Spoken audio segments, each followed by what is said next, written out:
Hello et bienvenue sur le podcast Le chemin de la vie. Je m'appelle Justine Hill, je suis entrepreneur passionnée par le développement personnel. Ma mission est de te guider sur le chemin de la guérison vers l'éveil spirituel et la paix intérieure. Je t'aide à reprendre le pouvoir sur ta vie et je suis persuadée qu'il y a un potentiel énorme à l'intérieur de toi qui ne demande qu'à être révélé. Je fais de mon mieux pour te donner un maximum d'inspiration et d'amour au quotidien afin que tu fasses rayonner la lumière qui est en toi. Alors dépasse tes peurs et écoute ton cœur. C'est la clé du bonheur.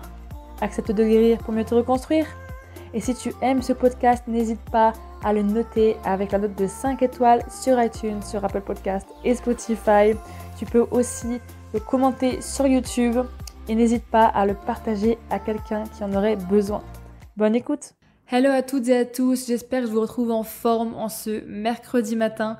Je suis ravie de vous retrouver comme d'habitude pour un nouvel épisode. Alors déjà, l'introduction, je tiens à vous dire qu'elle va être un peu longue parce que j'ai beaucoup de choses à dire vraiment aujourd'hui.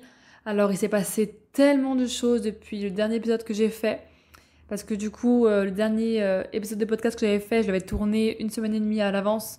Parce que j'étais vraiment beaucoup prise dans mon planning vu que ma mère est venue me voir à Lisbonne. Ensuite, on a voyagé à San Sebastián en Espagne pour travailler justement sur nos lignées familiales qui étaient hyper deep. C'était tellement c'était hyper profond en fait.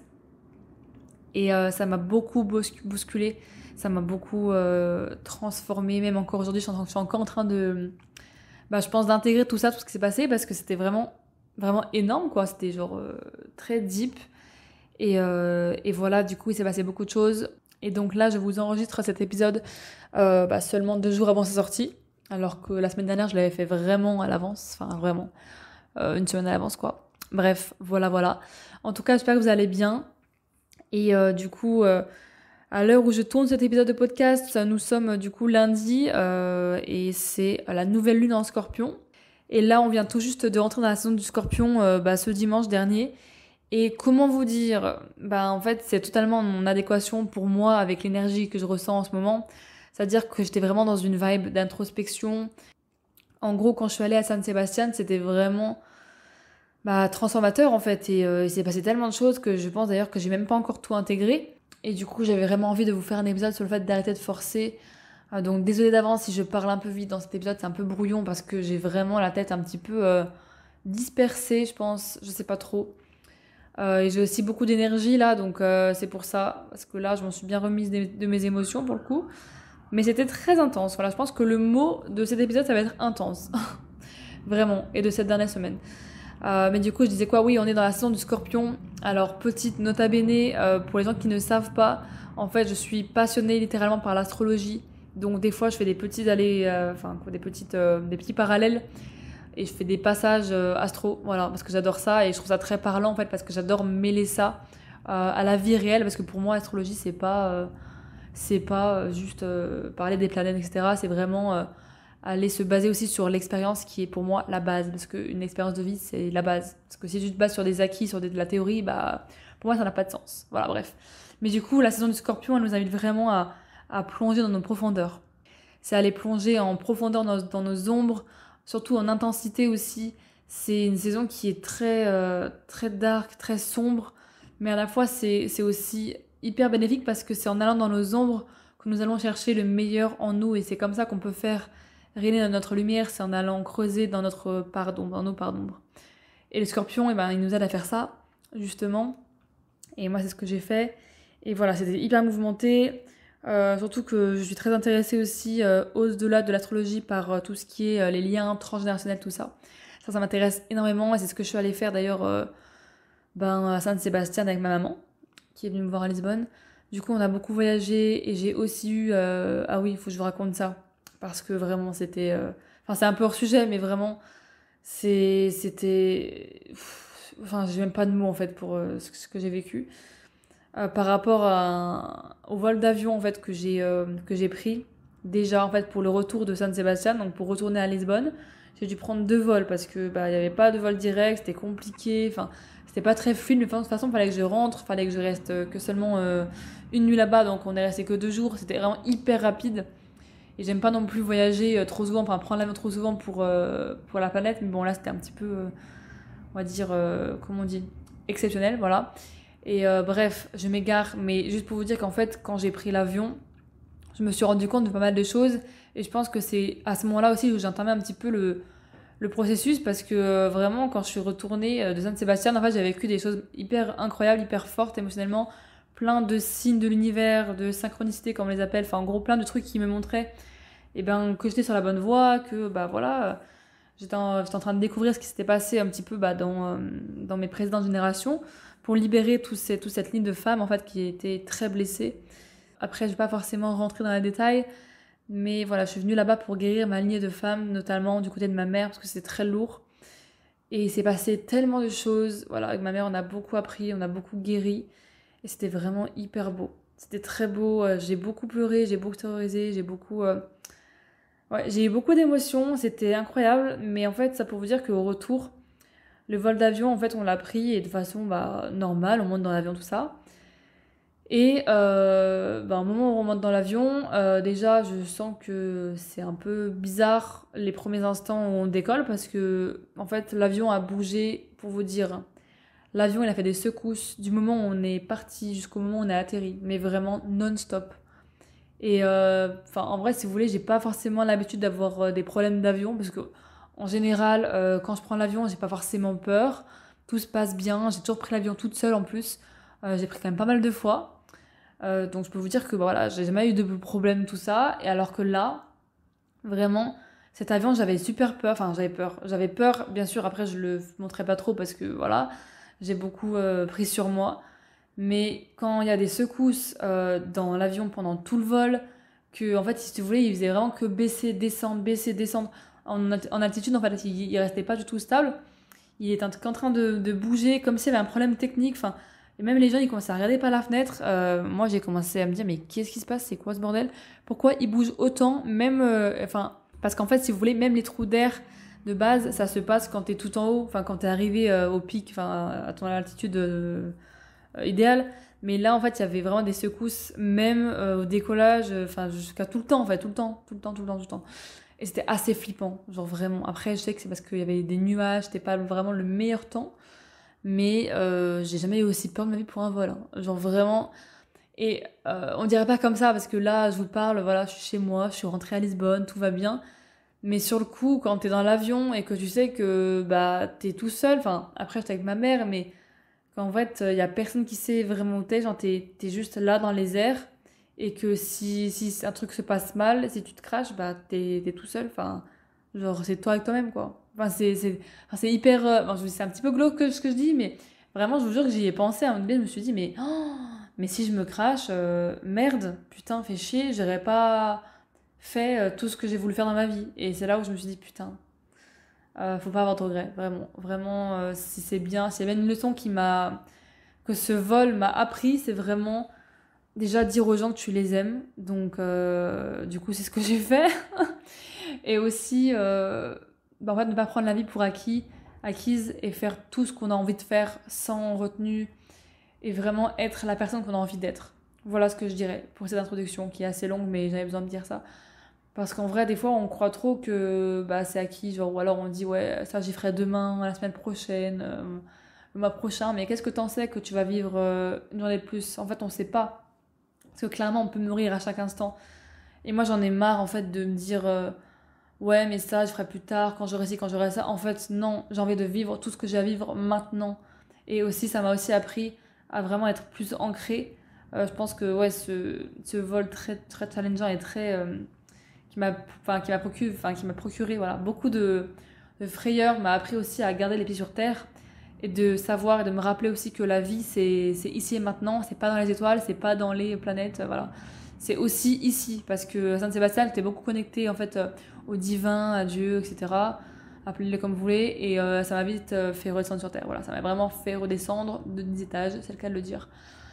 Et donc voilà, je trouve ça tellement important de s'ancrer, d'être pas seulement dans la spiritualité, mais d'être aussi dans le concret, dans le matériel, parce que nous avons on a une vie terrestre, en fait, on a une vie terrestre, terrienne, quoi. On est sur Terre pour vivre la vie de la Terre.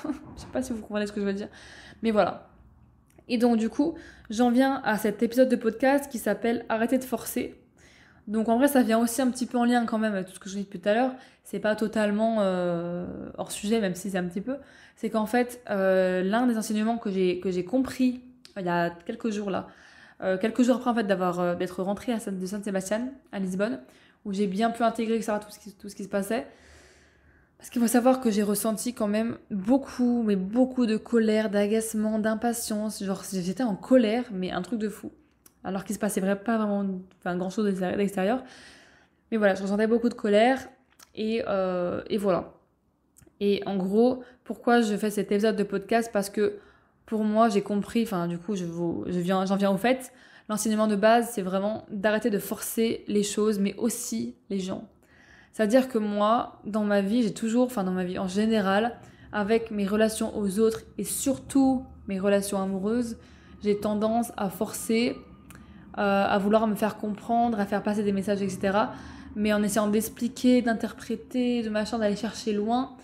Et vraiment, si j'avais un truc à vous dire là pour cet épisode, à retenir, c'est vraiment arrêter de forcer les gens à vouloir comprendre un truc dont ils n'ont pas envie de comprendre. S'il y a des personnes qui n'ont pas envie de comprendre quelque chose que vous avez à partager, arrêtez de forcer. Genre, arrêtez parce que ça ne sert à rien. Et ça, j'ai vraiment compris, parce que j'ai eu du mal avant de comprendre ça, parce qu'en fait, ça venait de toucher à ma blessure d'abandon, dans le sens où si la personne, elle comprend pas ce que je veux dire, et si je ne veux pas comprendre ma position, mon point de vue, etc., et que si elle n'est pas dans le même état d'esprit de moi, etc., peut-être qu'elle va me rejeter, peut-être qu'elle va pas me comprendre, peut-être qu'elle va vouloir m'abandonner parce que du coup je serai pas assez bien pour elle, parce qu'on sera pas sur la même longueur d'onde, etc., etc. Mais il y a un moment donné, il faut pas forcer. Si les gens ne sont pas faits pour rester dans votre vie, laissez-les partir, ne les retenez pas, ou retenez pas le fait que, la situation, elle vous échappe. Il y a un moment donné, je pense qu'il faut arrêter de forcer. Et je dis ça, c'est pas pour vous engueuler ou quoi. C'est vraiment pour moi en plus en priorité, parce que vraiment, c'était vraiment un grand enseignement pour moi. Mais le fait de forcer les gens à vouloir comprendre ce que vous dites, ça sert à rien. Après, j'ai pas forcé dans le sens où parler mal, pas respecter l'autre, c'est pas du tout ça. Moi, par exemple, je forçais beaucoup parce que je voulais vraiment essayer de faire comprendre ce que j'ai compris à l'autre en lui expliquant par A plus B comment ça se passe dans ma tête, etc. Des fois, c'est bien et c'est super de vouloir comprendre l'autre, de vouloir essayer de se faire comprendre et parler de manière douce et de manière non violente. D'ailleurs, tu pourras écouter l'épisode de podcast que j'ai fait sur la communication non violente si ça t'intéresse. C'est bien de faire ça, mais si à un moment donné, l'autre, avec tout le bon cœur que tu as, avec toute la bienveillance et l'amour que tu donnes, il ne veut pas comprendre, il comprendra pas. C'est pas grave, c'est ok. En fait, il n'y a rien de mal à ça. Et si au bon moment, vous êtes trop éloigné avec la personne, ça peut être relation de couple, relation familiale, amicale, professionnelle, peu importe. Et à un moment donné, faut couper, quoi. Parce que, je veux dire, la personne, si elle veut pas vous comprendre, si c'est trop dur pour vous, si c'est un truc que vous supportez pas, qui est pas dans vos valeurs, il faut stopper ces schémas en fait. Ça peut être des schémas aussi, c'est pas forcément des relations, mais ça peut être des schémas toxiques, des liens, etc. Moi, c'est ce que je fais en ce moment, c'est que je coupe beaucoup de choses de mon passé, je me libère de schémas, de liens toxiques, etc. Parce que ça me prend la tête, franchement, c'est même pire que ça me plombe ma vie depuis très longtemps et j'en ai ma claque. Voilà, c'est dit. Et bref, et du coup, c'est pour ça que je parlais du fait d'arrêter de forcer les choses, les gens à vouloir comprendre, parce qu'en vrai, aussi un truc que j'ai compris et que je suis en train d'expérimenter là actuellement, c'est que j'ai plus envie de me fatiguer à donner de l'énergie, parce que on a beau dire, mais en vrai, quand on essaie de se faire comprendre, quand on essaie de forcer les choses, que les gens nous comprennent, etc., et en fait, quand c'est forcé, que c'est pas naturel et voilà, c'est pas du tout agréable et qu'on sent qu'il y a un truc qui va pas, quand on fait ça, en fait, on perd de l'énergie, mais un truc de malade. Je m'en suis rendu compte à quel point, moi, dans mes relations amoureuses, mais même dans mon couple actuel, franchement, je perds du temps des fois à vouloir faire comprendre des trucs qui servent à rien, en fait, parce que la personne, t'as beau lui dire par A plus B plus X plus Y, peu importe, t'as beau lui expliquer tout ce que tu veux, il y a un moment donné, si elle comprend, dans le sens, elle comprend ce que tu dis parce que voilà, elle est pas débile quoi. Elle comprend le sens, mais si elle ne vit pas la même chose que toi, si elle n'intègre pas dans son corps, si elle n'expérimente pas dans sa vie ce que tu lui dis, en fait ça va le passer au-dessus, ça va sortir d'une oreille et passer par l'autre. C'est quoi l'expression? Je crois que c'est l'inverse, bref. Mais vous avez compris ce que je voulais dire. En fait, ça servira à rien parce qu'elle n'aura pas vraiment compris, elle n'aura pas intégré. Et l'intégration, c'est super important. Et ça, je me rends compte, mais de plus en plus, au fur et à mesure de ma vie. Et voilà, il y a un moment donné, je trouve que c'est important de faire passer les messages et de pas ne rien dire. Enfin, ce que je vous dis, c'est pas non, ne parlez plus, ne dites plus rien, etc. Pas du tout. Ce que je dis, c'est qu'il y a un degré, il y a un équilibre. Il y a la façon de parler, ok, le fait de respecter l'autre, etc. Ouvrir son cœur, parler de manière bienveillante, être vulnérable aussi. Mais il y a un moment donné, quand tu sens que c'est pas que l'autre, il a pas envie d'écouter, il est pas du tout dans la réception, et ben c'est là de se dire, ok, où est-ce que je mets mes limites. Bon, ça c'est encore un autre sujet, mais c'est important aussi. Et de se dire, ok, je peux juste faire passer un message, et si le message passe pas, c'est ok. Par exemple, donc je me suis rendu compte aussi que maintenant, j'avais plus envie de faire passer des messages plutôt que de donner des explications et des interprétations pendant des heures. Parce qu'en fait, c'est beaucoup aussi de la justification que je faisais, en mode, vu que j'assume pas une partie de qui je suis ou de ce que je fais, je vais aller m'expliquer, me justifier pour, du coup, justifier ce que j'ai dit ou fait. Enfin bref, c'est un bordel. Et j'ai plus envie de faire ça en fait. J'ai plus envie de justifier qui je suis, ce que je fais, parce que je sais que bah voilà, je suis la personne que je suis. Et je m'accepte avec mes parts d'ombre et mes parts de lumière. Voilà. Mais vraiment, perdre son énergie à vouloir faire comprendre des choses aux autres, ça c'est inutile. C'est inutile. Moi, ça m'a bouffé je sais pas combien d'énergie. Franchement, des fois j'étais à plat, mais pour rien. Franchement, pour rien du tout. Donc voilà, faire passer des messages simples, concrets, efficaces, dire les choses, oui. Tu le dis une fois en fait. Tu le dis une fois et tu cherches pas à expliquer. Et puis si la personne comprend, ben tant mieux, c'est génial. Mais si elle ne comprend pas, et ben lâche-la faire. Peut-être qu'elle comprendra plus tard. Ou pas d'ailleurs, parce que c'est pas forcément obligé. Mais ça vraiment c'est un message que je voulais faire passer parce que ça est en train de m'arriver actuellement. Et du coup bah c'est pour moi un message très, très puissant. Voilà. Parce que franchement je me suis rendu compte aussi que je perdais tellement d'énergie dans des choses qui ne me conviennent plus, dans une sorte de dépendance aussi, que je suis en train de me libérer de cette dépendance-là. Parce que c'est pas possible, quoi. Je me rends compte que c'est pas possible du tout. Et je pense que c'est vraiment aussi important, bon, c'est un peu un autre sujet aussi, désolée, je déborde un peu, mais en fait, quand on veut faire comprendre quelque chose, enfin, à quelqu'un à tout prix, ouais, ça cache des blessures, c'est sûr, donc déjà, ce que je peux vous conseiller, c'est d'aller voir si ça vous arrive à vous, qu'est-ce que vous essayez de camoufler, de cacher au fond dans votre grenier, dans votre cave intérieure. Pourquoi en fait vous voulez faire comprendre cette chose à tout prix à votre partenaire ou à votre je sais pas, ami, collègue, etc., famille, frère, sœur. Pourquoi vous voulez à tout prix que la personne elle comprenne. Parce qu'après il y a aussi un décalage qu'il faut comprendre, c'est que des fois c'est pas grave hein, de pas toujours se comprendre. On veut dire on est humain, on est tous différents, on est tous des fois difficiles à vivre, etc. Voilà, ça peut arriver. Mais si vraiment il y a un gros décalage avec la personne, c'est de se dire mais il faut pas forcer les choses parce que dans tous les cas, ce qui vient à vous viendra à vous. Enfin, on veut dire tout ce qui est fait pour vous, ça viendra à vous. Hein. L'univers, il sait ce qui est bon pour vous ou pas. Donc à un moment donné, forcer, ça sert à rien. Et c'est un petit peu aussi dans la vibe, enfin dans l'état d'esprit de lâcher prise, qui est aussi de laisser faire les choses. Et ça, j'avais beaucoup de mal avec ça. Maintenant, je suis en train de vraiment travailler là-dessus, sur le fait de lâcher prise, d'arrêter de vouloir contrôler, en fait, c'est ça, arrêter le contrôle. Parce qu'on entend beaucoup de choses sur le lâcher prise, le contrôle machin, enfin, voilà, enfin pour moi c'est ça en fait, le lâcher prise c'est arrêter de contrôler. Et forcer quelqu'un à comprendre quelque chose, c'est aussi vouloir contrôler.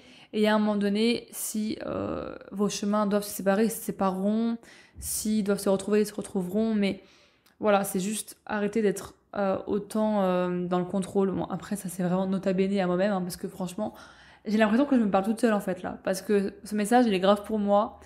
Parce qu'en vrai, je suis en train de l'apprendre, de l'intégrer, parce qu'il n'est pas totalement acquis. Mais je suis en train de le faire et damn, c'est trop bien quoi. C'est trop bon de se dire, enfin de lâcher prise en fait et d'arrêter de mettre de l'énergie là où ça ne sert pas. Personnellement, je préfère mettre mon énergie ailleurs quoi. Par exemple sur mes projets, sur ma vie professionnelle, sur mes amis, ma vie sociale, sur aussi mes passions, etc. Mais j'en ai eu marre en fait de mettre mon énergie là où je sens que ça ne m'apporte pas de bonheur en fait, d'alignement, etc. Donc voilà ce que j'avais à partager sur cet épisode. Je pense que j'ai fait le tour, il me semble. Mais voilà, laisser faire les choses, c'est bien de passer à l'action. Mais bon, là, je parle plus pour les gens qui sont un peu comme moi dans le contrôle et qui font beaucoup de choses, mais qui ont du mal à lâcher prise. C'est arrêter de vouloir forcer aussi les gens, les choses, etc. Faites passer des messages et puis arrêtez-vous là. ok? Vous n'êtes pas là pour faire à la place des autres. Ça aussi, j'ai pas dit, mais c'est important parce que vous pouvez pas faire à la place d'eux. Vous avez beau expliquer 50 000 fois la même chose par X et Y façon. Franchement, moi, je vais pas vous mentir, mais dans mon couple, il y a des trucs, il y a des thématiques, des choses sur le fait de, je sais pas, par exemple, définir ses priorités, etc., le temps accordé à l'autre, etc., par rapport au projet pro, par exemple, dans ma vie de couple. Ça, c'est un truc, j'ai beau le répéter 50 fois, en parler depuis des mois, etc., de différentes manières. J'ai commencé dans la brutalité, maintenant je suis plus dans la douceur, etc. Et ben maintenant, j'arrête de faire ça, ça sert à rien. J'ai bien compris que ça servait à rien. Donc, la personne, vous avez beau le dire 50 fois la même chose ou de façon différente, si elle ne veut pas comprendre, elle ne comprendra pas, en fait. Et il faut la laisser vivre son chemin, à un moment donné. Et c'est ça un peu lâcher prise aussi, c'est laisser la personne vivre ce qu'elle a à vivre. Après, voilà, vous aussi vivre ce que vous avez à vivre. Et pas vouloir tout contrôler, parce que du coup, ça vous servira pas, en fait, dans votre vie. Je suis vraiment en train de comprendre, en fait, que le fait de contrôler les choses, les gens, les situations, les machins, les trucs, ça ne me sert absolument pas. Vraiment, ça me dessert même. Et ça, c'est un truc dont j'ai envie de me libérer. Voilà, et c'est ce que la saison du Scorpion nous invite à faire, à se libérer de fardeaux, à aller creuser dans nos ombres, dans nos profondeurs, dans nos eaux profondes, voilà. Pour en ressortir guéri, transformé, voilà. La renaissance, c'est ça, l'énergie du Scorpion. Voilà, donc je vais m'arrêter là, je pense, parce qu'après je vais divaguer. Je vous souhaite de passer une bonne nuit, une bonne soirée, une belle journée, une belle matinée, je ne sais pas à quelle heure tu vas écouter ce podcast. En tout cas, je te fais des gros bisous et n'hésite pas à venir me parler sur Insta si tu as des questions ou quoi. Ou me laisser aussi un petit commentaire sur la plateforme de ton choix. Voilà, je te fais des gros bisous, je te dis à très bientôt. Ciao, ciao!